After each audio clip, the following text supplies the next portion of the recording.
Hey, Christa, thank you so much for hanging out with me this morning. Absolutely. Hey, Anna, thanks for having me. So why don't we just start by just introduce yourself to us. Let us know who you are and what you do.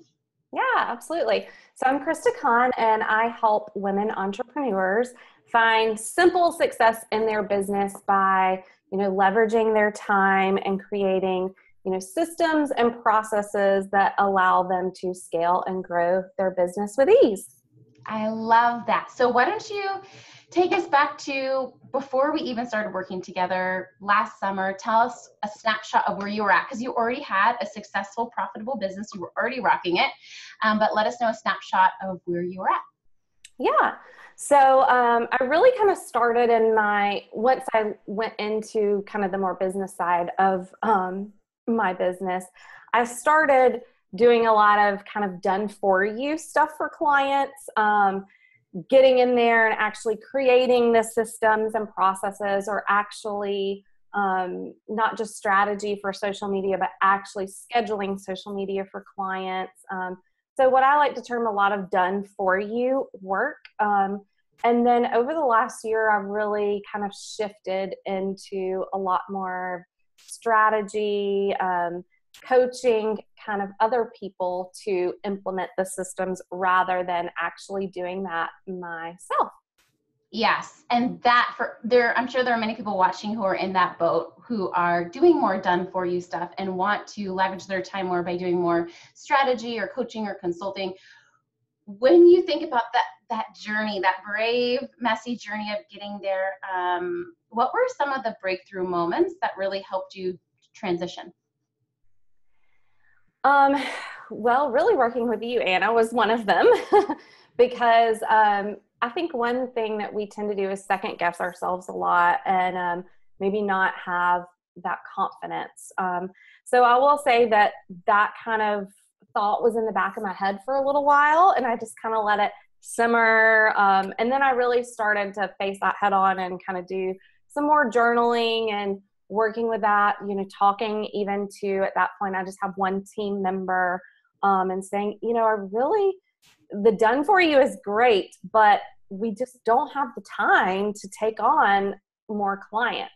And I was getting to that point in my business where it was kind of hitting me in the face that I wasn't living, true to myself or true to the lifestyle I wanted to. I started my business so I have more time with my kids. And then I found myself just constantly saying, well, mommy has to work right now, or, getting back on the computer after dinner, that kind of thing. And so one moment that really, stood out to me was when I picked up my daughter from preschool one day and she said, mommy, are you actually going to play with me today, or do you have to work all day? And it still, almost brings tears to my eyes because that really hit me that I was spending too much time in my business and not with my family. Like the whole point of starting my business, I used to be in corporate, and that was, I was away from them too much. And then I was doing the same thing in my business once it became successful. So that was really a light bulb that went off for me. I'm not leveraging my time well enough. I'm not, making enough time for the things that are truly important to me. So that was a light bulb moment, and it really caused me to start analyze my time, looking at how I was spending it and figuring out ways to leverage it better. Yes. And I love that you talked about that moment with your daughter, because I think sometimes it takes more emotional, pivotal moments to give us energy to make a brave transition, right? To say no to clients, right? To say no to certain things. What are some of the things that you felt like you had to say no to or execute in order to make this transition happen? Yes. So I also teach yoga and really enjoy yoga. It's something that is near and dear to my heart. So I love it. But at the time, I was still trying to juggle taking like private yoga clients and teaching a lot of classes at studios. So I definitely started to scale back and not teach yoga. So even though that was not my primary business, I was still spending too much time during the week teaching yoga. Another thing that I did was transition away from doing as many sales or intro calls. So I had kind of gotten into the point in my business where, I mean, I would have 5 to 10 discovery calls a week. And for me, that was just too many. So I started to implement kind of a pre-screening questionnaire before people booked an appointment, which automatically kind of got people to book less. And I set in my scheduling that I would only have a max of 5 per those a week, and, set the hours that and really kind of had a set schedule that I stuck to each week, which included quality time. So some people say that's kind of crazy to like schedule quality time with your kids or your family. And I won't say that I necessarily schedule it, but I have it on my calendar, as a reminder, right when I pick up my kids. I mean, they get 2 hours of my undivided attention, because that's really important for them and for me. So really, I got crazy about scheduling and really keeping that in front of my face every single day and trying to stick to it as much as I could. Beautiful. One thing I really admire about you, Christa, is I feel like over the past year, you've really brought to life your personal brand in an even more authentic way. And I feel like a year ago, it's not that your branding was inauthentic at all, but like now I look at how you've really infused yoga in, and like, I feel like every time I see one of your posts online, I'm like, wow, like, tell me a little bit about the process, like the behind the scenes process that happened to making your brand more authentic than it's ever been. Right. It goes back to that confidence thing and really taking the time to, kind of look at yourself internally and then think about, what's important as far as clients attracting to you. So I got really specific on who I love to work with. And, because yoga is such an important thing for me, I was trying to do a little too much of like hiding that, because I knew I didn't want people to come to me for yoga, but I was kind of missing the mark on, well, I can work with other yoga teachers or studio owners or even just other business owners that practice yoga for their sanity. I mean, that's how I started many years ago. So really just behind the scenes, it got, I really stopped trying to create an idea of what my personal brand was and said, who am I? What are my core values? What's important to me? What are little tidbits about myself? Because those little small things that clients connect with are what bring you those dream clients that are truly fun and exciting to work with, because usually you have lots of commonalities with those people. Yes, totally. Over the last year, what would you say, what was your most challenging moment, or what in this transition has been the most difficult, and then what has been the most rewarding? Ooh, that's a hard one. Let's see. Honestly, there are a lot of different challenges that I have faced over the year.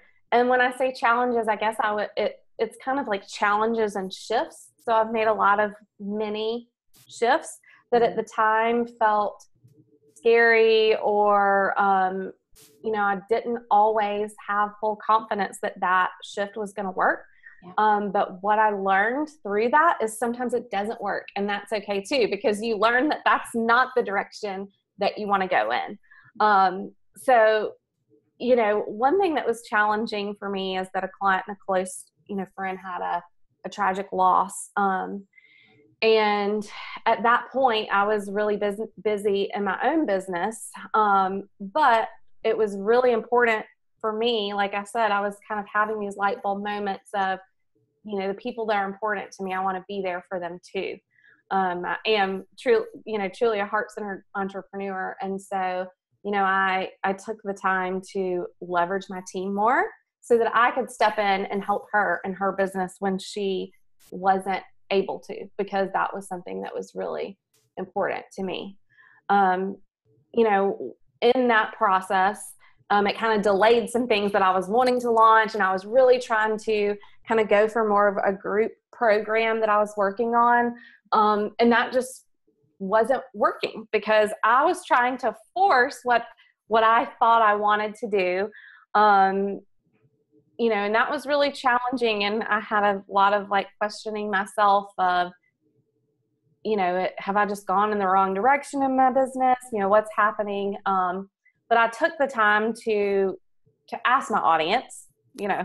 We sometimes forget to actually ask the people that we're serving what it is they need the most help with, and really listen to their feedback and figure out a way that I could serve them the best way possible and still, leverage my time. And that came to me kind of recreating that group program into more of a one-on-one support program that also included more, training videos and almost like courses outside of when they were working with me. So it was almost like a hybrid, one-on-one type program. So just those little things like that, where you might have a particular vision for something, and if it doesn't work, it doesn't necessarily mean you have to scrap the whole thing and start back over. It just means, really look at it, really ask your audience, what didn't speak to them, what did speak to them, and, using those things you've already created that are valuable and helpful, and just repackaging them and using them in a way that's, better for your audience and for your clients. I love that. I feel like you are really good at thinking on your feet and being flexible and I feel like you've leveraged your time in some really creative ways. Thank you. What are you most proud of? Like when you look at this last year, the ups, the downs, the goods, the bads, like what are you really proud of accomplishing in your business? I'm really proud of learning to listen to my gut and have confidence in myself, and that not worrying as much about, the people that don't connect with me, just knowing that my message might not resonate with everyone, and having that confidence that what I'm saying is going to reach the right people. I think that's what I'm most proud of for this past year. It's amazing. What would you say that your clients today, in what ways do they fit better or differently than clients maybe a year ago? And what would you attribute to that? I would say that now I definitely attract more clients that are like me, in the sense that they are creative type entrepreneurs. They are heart-centered, they are, really care about their clients. And it's not just business to them. It's not just about an income amount. I kind of used to get caught up in that. And now I see that the more I put that out authentically and am authentic to myself, then the more it attracts those clients who really resonate with me, and I'm better able to serve them and help them. And we both, make leaps and bounds in our business, more so when you aren't quite working with, a perfect fit client. And part of that is, learning to say no. So I've definitely learned. I used to try to make it fit with me. If a client approached me with something, I used to try to make them fit. And now I'm not scared to say, I really just don't know if me and my team are the perfect fit for you. It sounds like you're looking for XYZ, and we just aren't, we don't have the capacity, or we aren't experts in that field, and not being scared to refer them out to somebody else. What tips would you have for someone that's in that phase, right, of where they're like saying no to someone, saying no to money coming in? Yeah. It's so scary. Like, what advice would you give to someone in that position? Well, one thing that's really great is, think about your network and think about, the other awesome entrepreneurs, and almost have a list of people that you can refer them to. Because that's one thing is, it feels a lot worse almost to say no to someone when you don't have a direction to send them in. So that's one thing that helped me have the confidence to say no, is I'm not just leaving them high and dry, because that was one thing. I wanted to serve those people. I wanted to help them, So if you have somewhere to send them, then you're still helping them, that's serving you as well as them. So almost creating kind of a sheet of people that you can refer them to has been super helpful. And then again, coming back to that confidence, the more you leave space for the things that you truly enjoy working on, then there's more room for that to flow into you. If you're maxed out serving clients that aren't a perfect fit, you don't have time to bring in those clients that really, truly, are a dream to work with. Nailed it. I feel like that needs to be a quote, and I think too, Ian, this is kind of what you're alluding to, but I almost feel like that's the first iteration of scaling or leveraging your time, is first making sure what you're actually spending your time on is enjoyable and getting results for you and your clients, right? Instead of working with people that aren't a good fit, that are taking up a lot of time, it's not working for you. So I feel like what you explained is totally the first way to really leverage your time. Absolutely. Amazing. So good. Let's see. So talk to me about CEO days. So you have been so good about really stepping into that CEO role in your business. And even though you're really busy, taking time to vision, talk to me about what that's been like. It's been really helpful and really eye-opening. I used to almost think that you really only needed to do that once or twice a year. Whereas lately I've been kind of leaning into that, I would say at least almost monthly, because they're just invaluable when it comes to, growing your business in the direction that you truly want. We get so caught up in the day-to-day of things, and, you're so busy in your business and in your personal life that if you don't take that time to check in and look at what's working and what's not, what are you still, realizing your vision that you originally started with? Has your vision changed? I think it's really powerful to step back and look at that, because before you know it, you'll have grown your business in a completely different direction if you don't really take that time to make sure you're very purposeful about how you're creating your business, how you're growing your team, how you're implementing new practices. All of that is just so, so important. And honestly, I've learned this year that once a month is absolutely not too much. In fact, really on Fridays, I wouldn't say it's always necessarily a CEO, but every Friday I take time to kind of reflect back on the week, especially if it was a crazy week. People will skip this if it's a crazy week, but that's the most important time to do it. Is this week was a little out of control. Why did that happen? How can I prevent that from happening in the future? It's been fun. It's powerful. So before we wrap up, why don't you let people know, if they're watching this and are interested in connecting more with you, what are you offering right now in your business, and how can people get in touch? Yeah, so really the first step to getting in touch with me is on my website, christacon.com.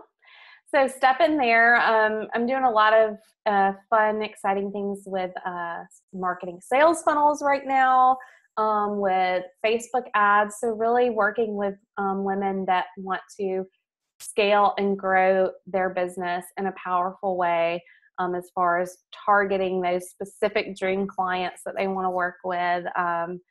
So yeah, that's the best way to find me. I also love hanging out on Instagram. That's kind of one of the places that I'm enjoying right now. So what's your Instagram handle? Christa C. Conn, Conn. So good, Christa. Thank you so much for being here and sharing your story. Are there any parting words or bits of advice that you'd give to someone before we head out? Just to remember to listen to your gut and have that confidence. And also when it comes to really leveraging your time in your business, to take those CEO days, to take that time to analyze the time you spent in the past, and then to plan your time in the future. And that will really help you grow, not just quickly, but efficiently, and in a way that is very authentic and true to you and the lifestyle that you want to live. Thanks so much, Christa. Thank you, Anna.